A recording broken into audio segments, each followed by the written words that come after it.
So, hello, Sebastian. Hi. Today, I wanted to talk about a topic that's dear to my heart, which is relationships, because relationships are a central component of happiness. In order to be happy, you need strong and stable relationships. But what I have been wondering is if we need certain kinds of relationships, or if it's possible to get the relationship needs met in different kinds of ways. To give you an example, most commonly people get married, and marriage fulfills a lot of relationship needs. Now, in modern times, a lot of people like yourself are saying, we don't need marriage.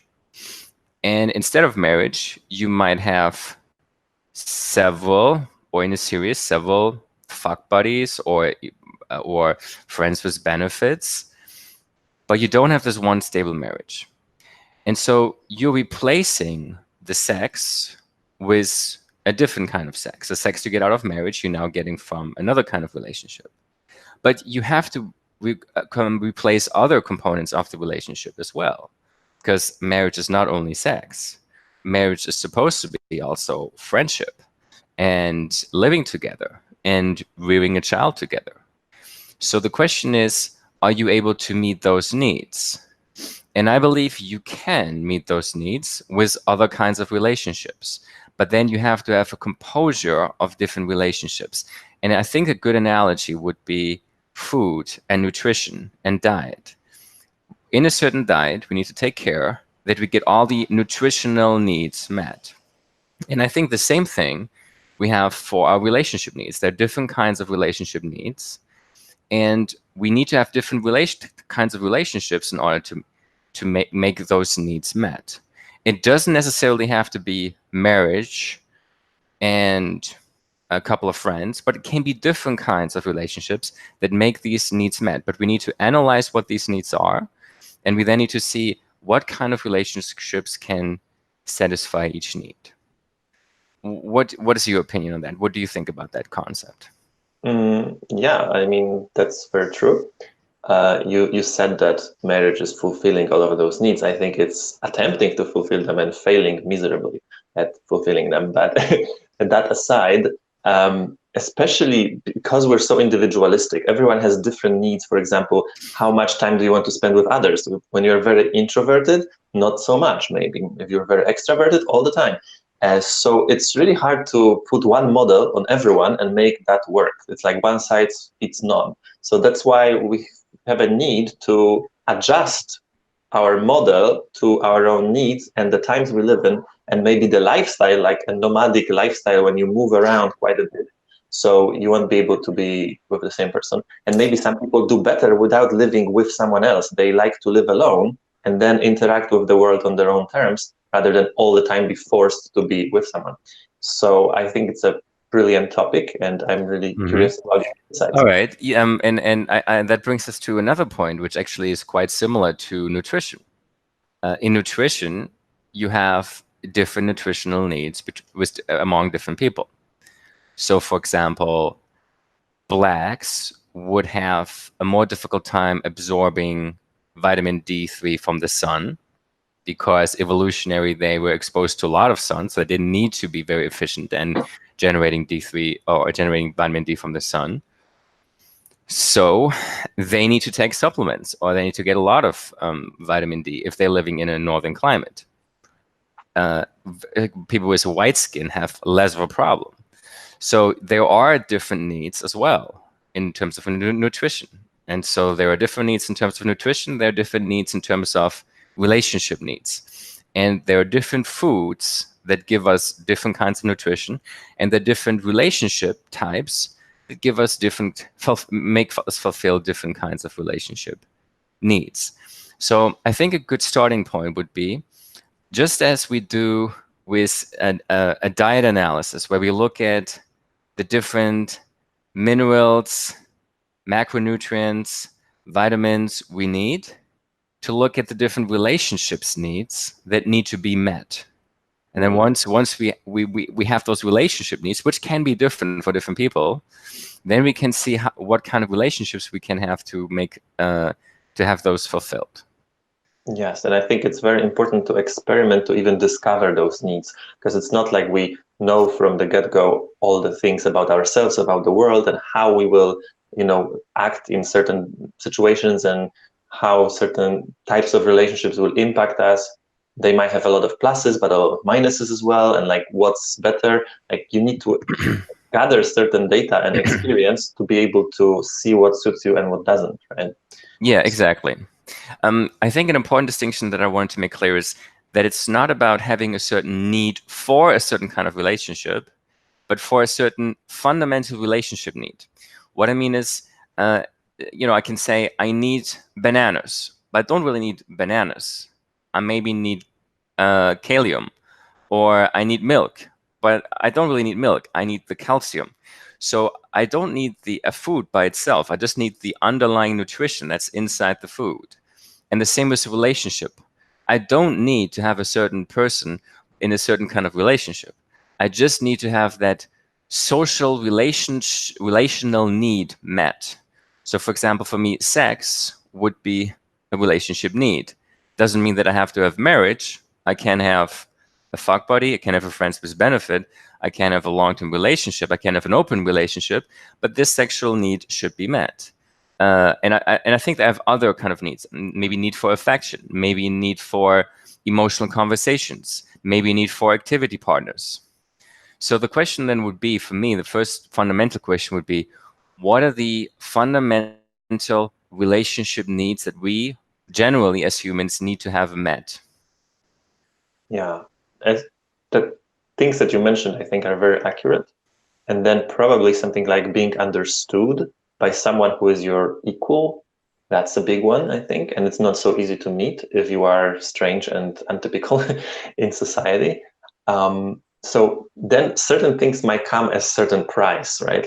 Like you were saying, like, I don't know, cuddling, emotional conversation, whatever.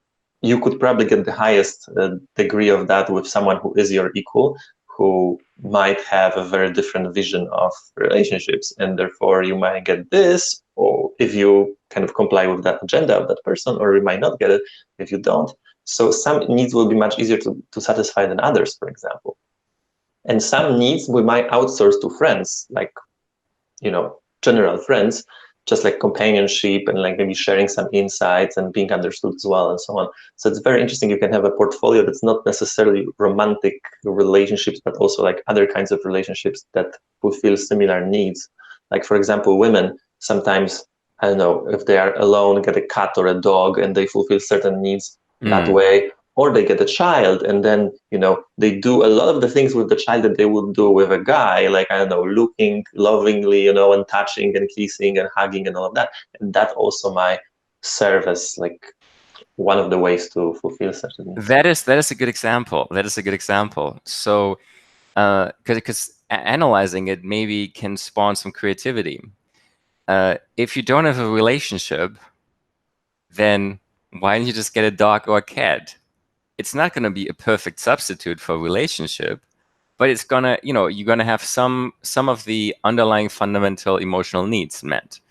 Or as you were saying, if you get a baby, maybe that's gonna go a long way to also satisfy your underlying emotional needs. So that's already an alternative to a long-term relationship. You can also say, I do believe that there is a need for living together, for something like a flatmate. Because I do think that we are social human beings, and I do think there's something special in waking up with somebody in the same bedroom, or sharing the kitchen, or sharing the living room, just that you have somebody around. I see it in myself that when I'm living alone, I've observed that I tend to go out more, and also go out more to restaurants or bars or cafes to work, just because I want to be around other people. So I do think there's some need that a lot of humans have. Now the question is, how can you meet this need? How can you get it met? Well, the easiest way would be you get married in the traditional way. and you have your husband or your wife live next to you. But if you, I think there are other ways. For example, you can live in a flat share or in a kind of community, like there are these squatting communities that make those people living inside the community have a lot of their needs, relationship needs met. Like I would imagine they have probably open relationships, so I guess a sexual need is being met, and they have their friends around and they live together. So that kind of community can make a lot of our needs being met. What other examples Yeah. do you see of of kind of new kinds of relationships Hmm. which are able to make us meet our needs?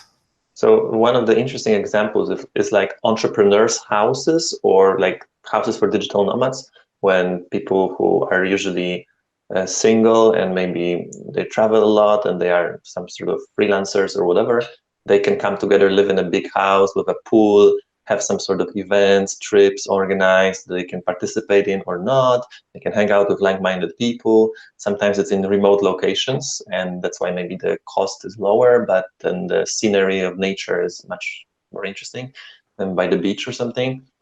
So that's Very one good example. example. Very good Co-living, example. co-living, like you have co-working spaces, you have co-living. Very, very good example. I think these co-working spaces actually satisfy not only the need of just a working space. I think it also goes beyond that. I think there's also relational need being met by just having other people. You see other people around you working and maybe struggling, so you feel that you're less alone, even though they're working on different stuff. You still observe them. You still feel that they are part of kind of one team.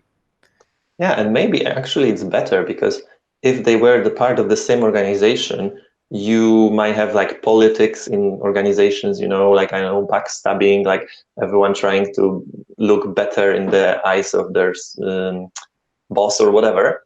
A competition, basically, some sort of competition. Whereas when they work for separate companies and so on, they can just bond, and there is no rivalry, and there's no need to, I don't know, do some strange things in order to get ahead or whatever, right? So they can develop more authentic relationships that way, I think. Okay. All right. So we're currently looking at two things. So we're looking at what are the underlying emotional relationship needs. And on the other hand, what are the kinds of relationships, and especially new kinds of relationships, that are alternatives to the traditional kinds of relationships?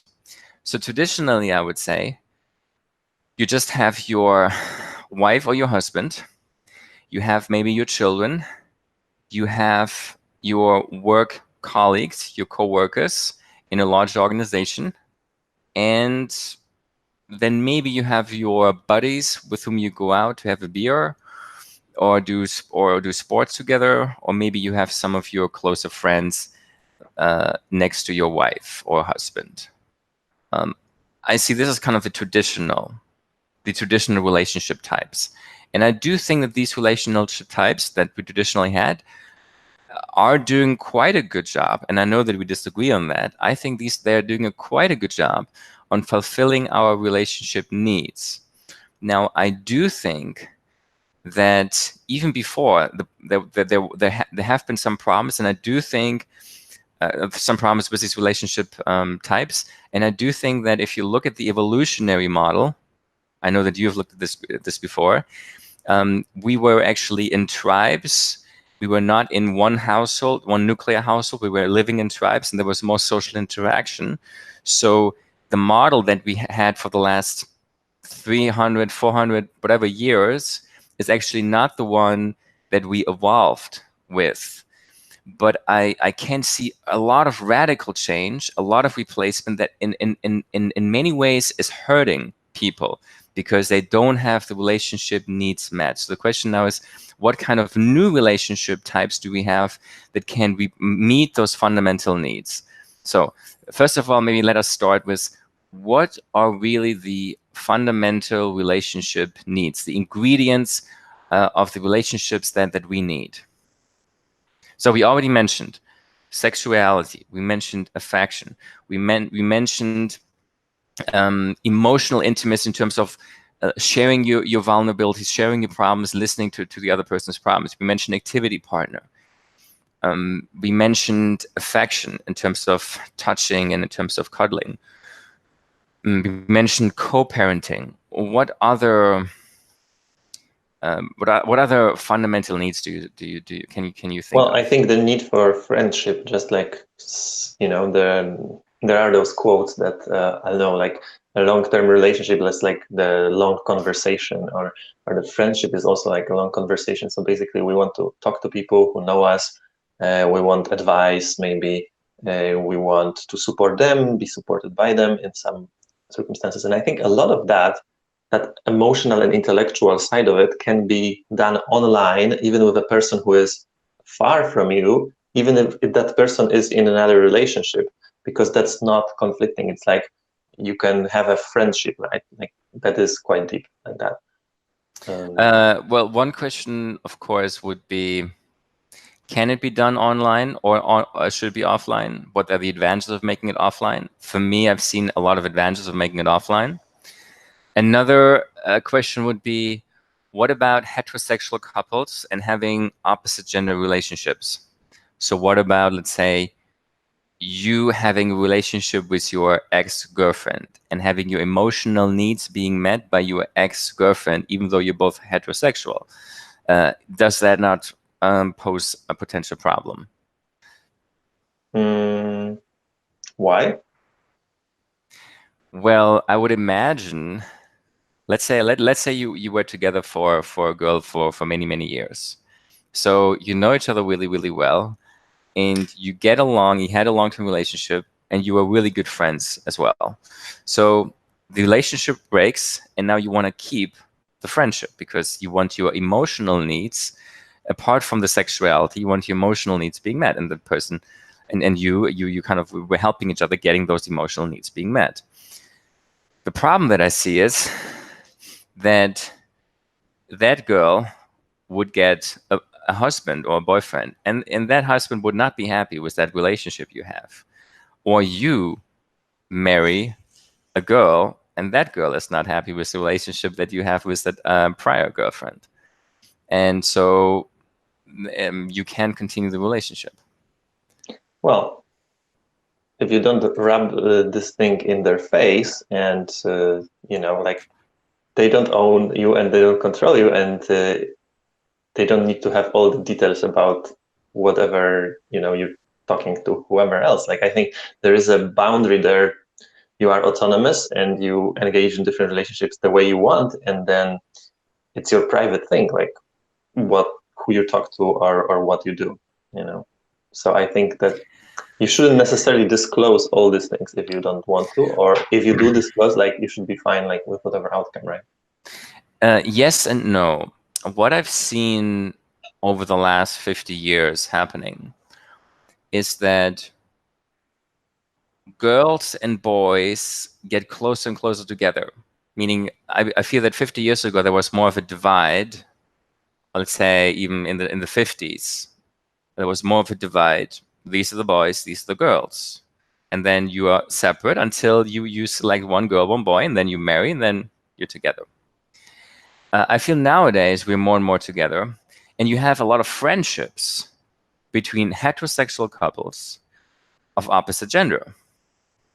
And that could seem at first sight, that seems perfect. I think that there's really a problem. And, if you think back to your parents, or I think back to my parents, there was really, I cannot remember that my dad had a lot of female friends that were not the friends of my mother as well. Mm-hmm. Or the other way around, I cannot remember that my mother was interacting with a lot of male friends. And I don't think that for the generation above us, that would have been acceptable. Now, I do think that nowadays it's happening more and more, but I do see these complications when you do have friends of the opposite gender and you're heterosexual for the Yeah, reasons that I just mentioned. yeah, but that's mostly like if you wanted to follow the very traditional model and be like exclusive in every way and just like own the person and basically not allow them to have any life outside of the relationship at all. But if you treat people as autonomous beings and you appreciate the time that you spend together with those people, but you also know that they have their own free will and they can do whatever they want when they don't engage with you. And so if they find it valuable to talk to a friend that's like an old friend and they understand each other very well and whatever, then that's okay as well, right? Yeah, of course. I mean, the problem would always be that there could be sexual attraction because we're all human beings. And you know how it is when you are together with a partner for a couple of years, kind of get bored, then you see this other person that seems so much more attractive because you haven't been with the person for such a long time. And you get romantically engaged, get romantically involved. And that's the problem. But and I also think that the reason why maybe now it is accepted in the Hello? couples that yes, hello? Yeah, there was some problem with line. Can you repeat the last sentence, please? Yeah, I do think that the reason why now it seems more acceptable to have a female friend as a male or a male friend as a female is because there has been a change in the perception of what is marriage. Marriage is no longer this one exclusive institution that you have to adhere to for all your life. It's more open, even though it's not an open relationship. You, I think most marriages are much more open, give you much more freedom than this was 60 years ago. I'm not sure if that's a good thing. I'd say you probably would think it's a good thing. Well, I'm thinking about this. Like, okay, you said that someone can have a friend and then they can get like romantically involved or sexually involved with the friend and so on. And in general, like, do we really want to prevent that?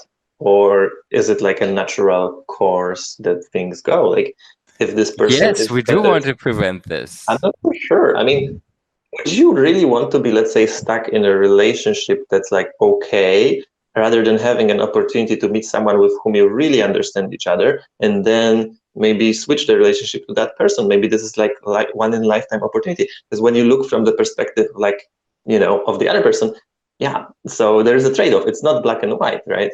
Because maybe just being Yeah, in a relationship that doesn't work for you anymore is a bad solution. but Maybe everyone should have. but then it's almost like I'm not talking anymore about marriage, Mhm. because what you're saying is, well, I'm just gonna look as soon as I feel that there's somebody else, I'm gonna go after marriage. But then you don't marry. I mean, the Yeah, you marriage don't. is You shouldn't. exactly right. Yeah. So, but if you marry, you make a promise. You're saying forever. This is forever. I'm never gonna meet somebody else. I'm only gonna stick to you. So that's a different proposition. Yeah, But I don't think it's a reasonable promise to make, and I see the failure rate of that promise being very high in real terms, in terms of course, but also but the failure rate is high because people no longer see this promise as a real 100% promise. If they knew the way to face death in case they break the promise, then this would be much better. There wouldn't be a failure rate. yeah, everyone will be so happy. Actually, before divorce was legal, that was kind of the case. So that's why you had a lot of suicides and you had a lot of murders, because those were the two ways out of the toxic relationship that's like making your life impossible to stand. So now it's much better. I think, this is a fake goal. Like, oh, these people need to stay together forever. Like, why? Why shouldn't they have their primary goal to be happy and to have harmonious, good relationships with others? I mean, that's so stupid, right? It all comes from like before, safe sex was invented and a lot of other historical issues were at stake, where parents were selecting, you a wife, and it was about your family versus her family and the cows and the land and all of that. Like, why would that be relevant today? It doesn't make any sense. Okay. All right, but let's get back to the two questions. So what are the fundamental relationship needs, and what are the kind of new relationships that we can have to make those needs being met? So we already talked about the fundamental relationship needs. So you mentioned the need to be understood by somebody who understands. that's kind of your wavelength. I mentioned the need for affection, the need for sexuality, the need for friendship, which I would define as somebody who cares about you and listens to your problems, and somebody that you listen to because you're interested in. Then I would say different from that is an activity partner, is somebody, is a buddy you go out with, you have fun. Not necessarily a strong emotional connection, maybe not a very deep care, but you just have fun together. Then I would say there is this co-parenting relationship. Um, so the need to or the wish to rear a child. Then I would say there's also need for working together, which you can have met by your coworkers, to have teammates, to work together, strive for one goal. And I would say there is, for a lot of people, the need to live together with somebody, which can be your wife, can be your husband, can be your flatmates. So I think these are already a lot of the fundamental relationship needs. Now we can look at different kind of newer relationship types and see how they meet several needs. So for example, I would say fuck buddy is kind of a relationship type that's becoming more popular nowadays. How do you see that? I mean, that's obviously, I would say, it's a sexual need. Probably no other need, just a sexual need. Now, a friend with benefit is another relationship type that probably would go beyond that because it's a friend as well. So there's an emotional connection, but there's also the sexual connection, Yeah, right? I think you're right. Then you have some relationships that are open relationships, or you have relationships that go to swinger clubs. How do you see the needs being met? Like, what needs are being met by such kind of relationships? Variety. So you have the stability and the variety. So you have both. Yes. Because you have both needs. Like we need certainty and uncertainty. We need it to be stable and safe and new and unpredictable and adventurous, right? So that's the kind of So so how does marriage meet the need for variety? doesn't. That's the problem.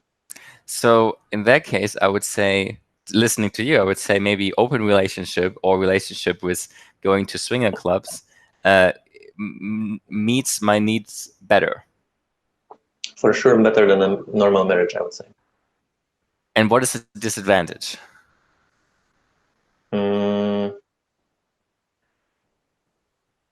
I don't think there is a disadvantage. I mean, if you are at least, I think, mature and aware of your needs and like self-assured, and you're not like, I don't know, some people can have like jealousy issues or whatever, but these usually stem from like low self-esteem and like complexes and this kind of things. But I think like healthy people don't necessarily have disadvantages in this scenario. All right, and I think that's the point. I think jealousy is a very important point. I think jealousy, in my opinion, does not stem from low self-esteem. I think jealousy is very much hardwired into our brains, and I think there is a purpose for jealousy. Um, I think there is a purpose for jealousy in terms of you wanna make sure, and of course, evolutionary, we didn't have any contraception, so let's say I am married to a woman and that woman has sex with another man. That's very dangerous for my goal. And my goal is what? Evolutionary, my goal is to have my genes spread. Well, if she has sex with another guy, that's not going to happen. That's a very, very, very big problem for my evolutionary reproduction. So I have to take care, and jealousy serves me for taking care. And the other way around, for a woman, she wants to make sure that the man gives her all the resources and takes care of the child. Otherwise, the child might die. So if she sees her man with another woman, she has to get jealous. So I think jealousy, independent on if you have a high or low self-esteem, jealousy is hardwired into us, and it's always going to be a problem. Yeah, I think what you describe is the post-agrarian scenario where women needed one man for like resources and the land and the cows and all of that. Whereas when we lived in the tribes, it was the tribe that was her family, and she was not alone, and she was not alone with a guy.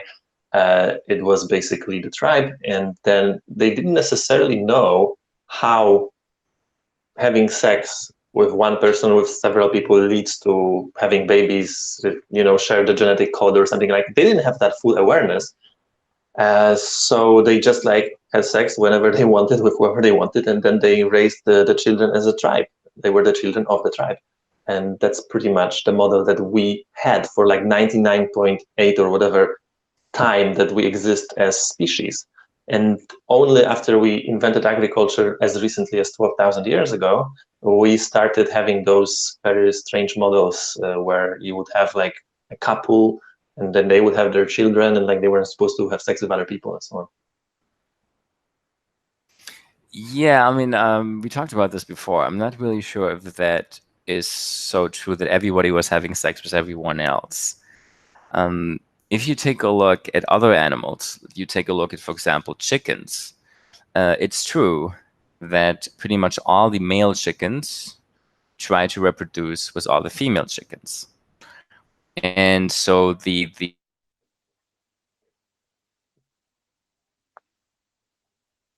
Hello?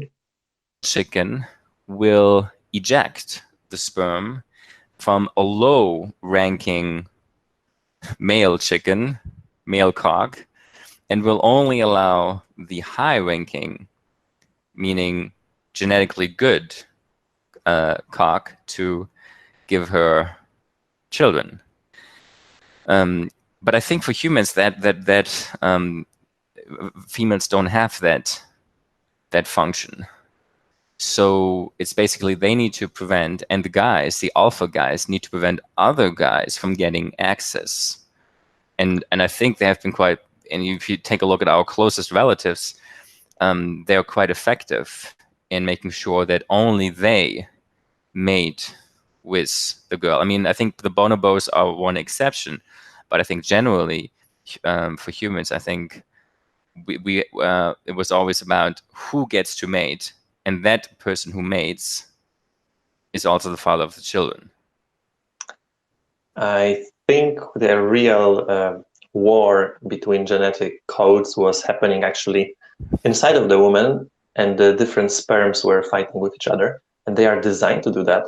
And this is very interesting. Like most of your sperm is designed to fight other sperm. Why? Oh, no idea, right? And then Okay. because a woman cannot, just looking at, oh, this is alpha, this is beta, cannot know what's the best genetic material for her because the match of the genetic material that's superior, she cannot see it easily.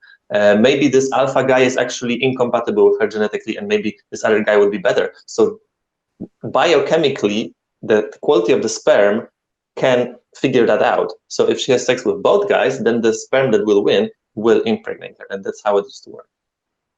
Okay. All right. Okay, but so that's all related to jealousy. I believe jealousy is hardwired. You believe jealousy is not hardwired. It's basically due to low self-esteem. My assumption, therefore, is if jealousy is hardwired and it's a very strong feeling that can create a lot of problems, maybe you want to avoid it. And you're saying, no, jealousy shouldn't be avoided. Jealousy should be avoided, but everybody can avoid it by himself, just not having the feeling, taking care they don't have the feeling. I have to say that I do have a couple of friends that are in polyamorous relationships. And they're these typical kind that you would imagine that you would suspect to have these kind of relationships. They're left wing, so very much left wing, kind of communist, very much for open love, against war, and so on. And I've talked to a lot of them, and the problem that they have is that they feel the jealousy. They feel a very strong jealousy, but they're denying it. They're like, no, I can't have this feeling. It's a bad feeling. I shouldn't have this feeling. And so they're actually getting psychological problems because they feel the strong jealousy, but they say, no, my partner is free to do whatever he wants to do. But then they feel this jealousy, and then they are they can't just explain why they feel this jealousy. Well, I think emotions largely come from our beliefs.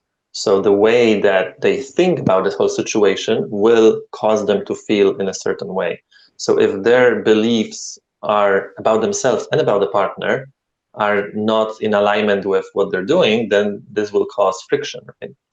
Whereas if they believe that they are worthy enough to not have to control anyone else's behavior to feel good about themselves, or they just don't attach so strongly to one partner mentally or emotionally that they just like enjoy the person when they are with them, and then they also enjoy other people's company. Like you are not super jealous about your friends, or coworkers having other coworkers, family members having other family members. So I'm not so sure that this is a very hardwired thing.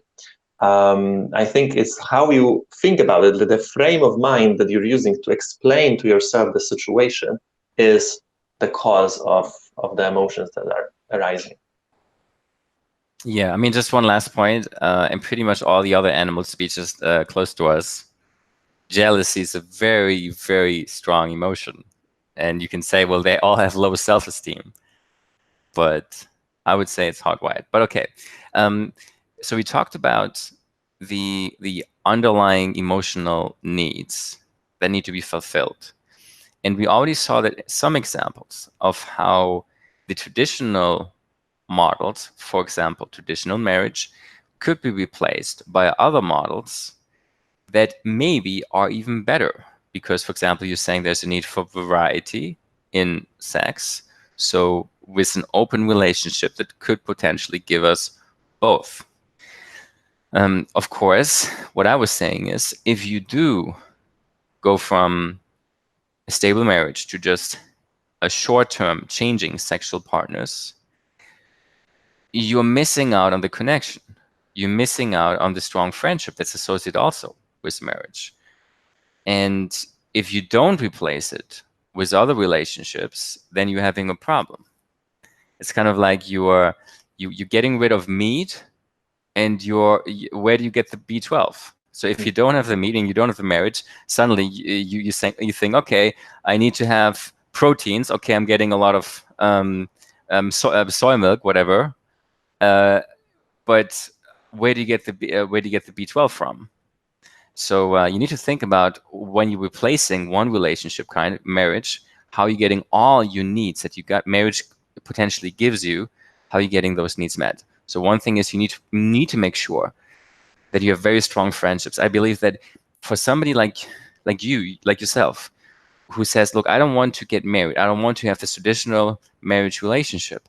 I believe friendships are really, really important. And it's even more important. If you're married, maybe friendships are not so important because you always have your husband, your wife. Every single day you're around them. But if you don't have it, I believe it's even much more important to be very conscious that you need to have strong, close friends. And then again, you need to differentiate. Are these friends or are these activity partners? Are these just buddies? Am I just going out with them, having a good time? And I'm thinking, oh, these are all my friends. I have so many friends because I'm going out with so many people and I'm so popular. But are these really people that you're sharing with emotionally? And you are interested in their problems and they're interested in your problems.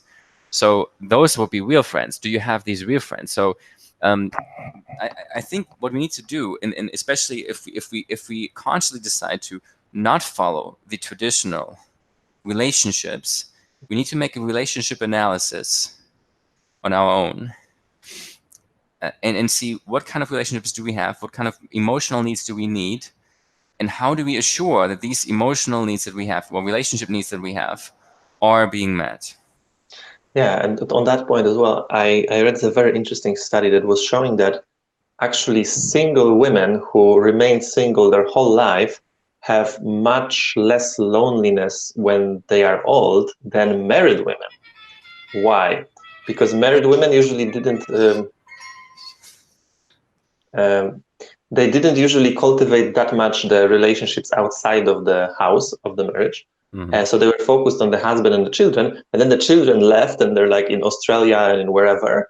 And then the husband died, obviously, because guys live shorter lives. And then there's like this old, lonely lady who followed all the rules, who had all the children, all the marriage, all these things. And now she's 80 and she's old and she's alone. Whereas another person of her age maintained great relationships all the time, had more time for that because she didn't commit that much time and resources to the family, for example. So she Mm-hmm. always was surrounded by friends, and she still is, because that also is a trade-off, right? Like in a relationship, you focus on your time and effort, and then you neglect the friends, and you're Mm. basically getting a lot of things from one source. And if that source stops providing you with that, let's say the spouse dies or whatever the case may be, right? Then you're left with nothing. Whereas if you have a lot of friends and then maybe some of them will die or whatever happens, you will still have other friends because you cultivate them throughout your whole life, and you know how to make friends and maintain relationships because Mm. you needed that, because you didn't have that spouse or something. So Mm. Okay. which strategy is, a more less prone to be disrupted by one fatal event, right? Yeah, I think that's very true. It's interesting that you're saying that unmarried and women without children are less lonely when they're getting older. It's Mhm. interesting. Okay. And I So, noticed also that like people who are single just have more time for their friends, mhm, go out socially more. Maybe they go to the meetup, maybe they stay later until, I don't know, 1 p.m., 1 a.m. or mhm, something, right? Because there's no one waiting for them at their house. But maybe because of that, they start bonding with new people.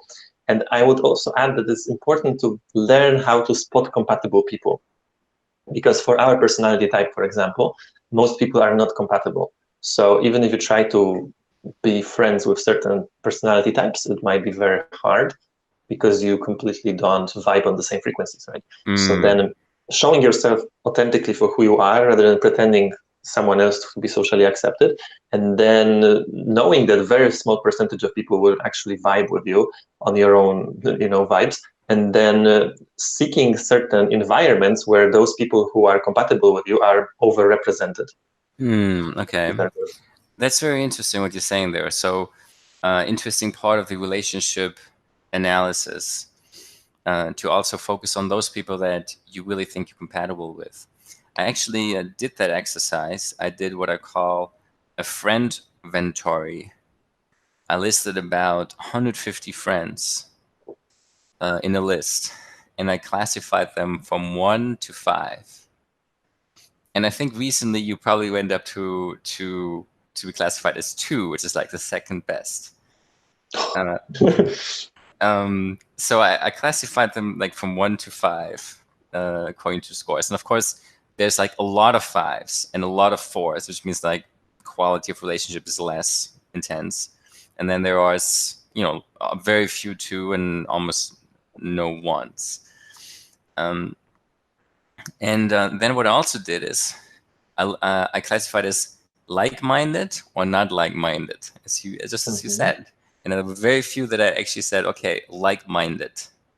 Um, for me, like-minded, as you said, it's kind of difficult to find like-minded people that have kind of similar experiences to me, and it's maybe similar interests, maybe similar personality to me. Exactly, because the personality type that we have is very rare.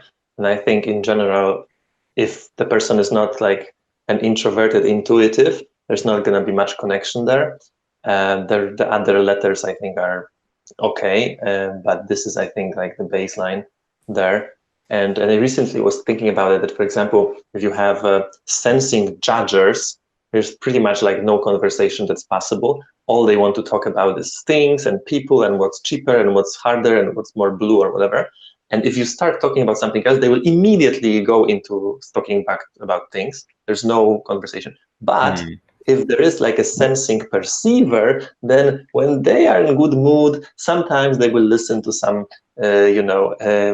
intuitive speaking, and they might also like engage for a while, in a conversation like that. That's pretty much the case of my parents. Sometimes I can get them to have like, a little bit of intuitive conversation because they're Mm. perceiving it well. But some people, there's like no conversation possible, literally, because we have a strong preference to talk about ideas and abstract in the future and Mm. connections between things and how systems work and so on. And they just want to talk about what happened and like doesn't don't like want to explore what it means, or like how we could improve it, or like what's the relationship between this and that?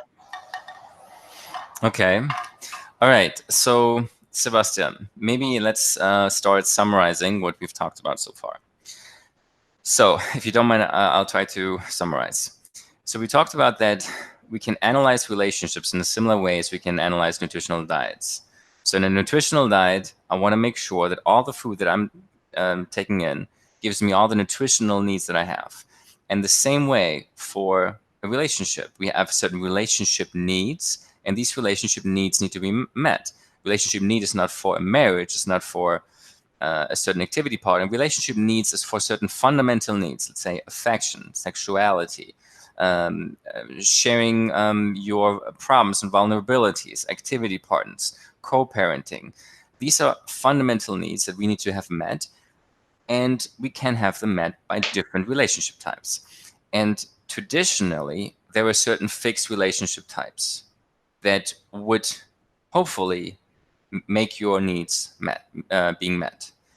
Now there's somehow a breakdown of these relational types, but there is a lot more to offer. There are more different new relationship types that can help us get those relationship needs being met. So what we need to do is relationship analysis. It's an analysis where we look at what are our needs, how are they being satisfied right now, what needs are maybe not being satisfied, and then how can we have those needs be satisfied on a general term. And then we can take a look at the existing friends and relationships we have right now and see which are compatible and which are maybe less compatible. So we can make what I've done a friend inventory of all our friends. So for example, what we mentioned is that we can take a look and we might want to get married. That might be our goal because we have been conditioned by society to get married. But then we can take a step back and see actually we don't have to get married to have the benefits of all the relationship needs that marriage can give us, which might be affection, which might be a friend, which might be sexuality, because we can have different other kinds of relationships where we can have our relationship needs being met.